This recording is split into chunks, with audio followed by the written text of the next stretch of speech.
On a une obligation légale de mise en accessibilité très rapidement, tout le monde le sait, sur la maison des Carriers.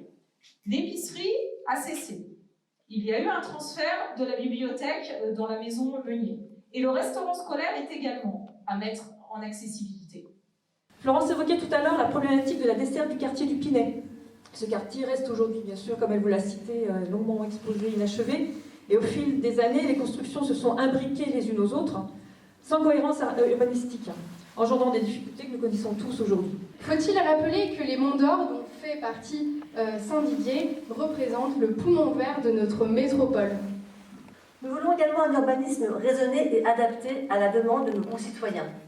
Soit nous prenons les devants, avec le soutien bien sûr de la métropole, afin de maîtriser un projet global d'aménagement, soit nous laissons le champ libre aux promoteurs qui adorent Saint-Didier. L'équipe Saint-Didier Autrement ici présente réunit les compétences nécessaires pour impulser les bons projets et les orienter dans les bonnes directions.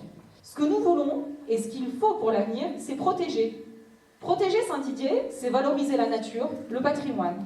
Mais nous avons la volonté sur ce terrain de préserver un maximum de cônes de vue sur les Monts d'Or et sur Lyon. C'est un lieu un peu assez remarquable, il faut le reconnaître. Et nous attacherons bien à limiter l'emprise de ces constructions. Ce qui fait qu'aujourd'hui, de ce développement durable, on a envie d'en faire quelque chose de transverse au sein de notre équipe et de la municipalité, et que cette notion de développement durable soit présente dans tous les projets. L'idée, c'est de permettre l'opportunité que chacun puisse aller un peu plus loin, un peu mieux en termes de développement durable, en montrant les bonnes pratiques.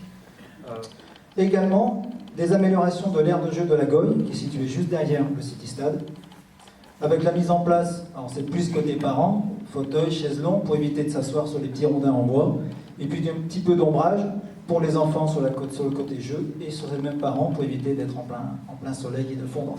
Le faire autrement concerne surtout notre relation avec chacun d'entre vous, chaque désidérien, désidérienne, à travers des consultations citoyennes que nous prenons, à travers un nouveau maillage des référents de quartier, qui seront soutenus par un élu et mieux formés. Cette nouvelle dynamique que nous voulons pour Saint-Didier repose sur la création d'événements fédérateurs. Nous voulons épauler davantage notre tissu associatif, avec un réel appui logistique, technique et matériel, et en les associant pleinement aux projets et événements communaux. Nous nous reverrons durant des réunions de quartier moins formelles, et des réunions publiques également fin janvier. Merci de votre attention à tous.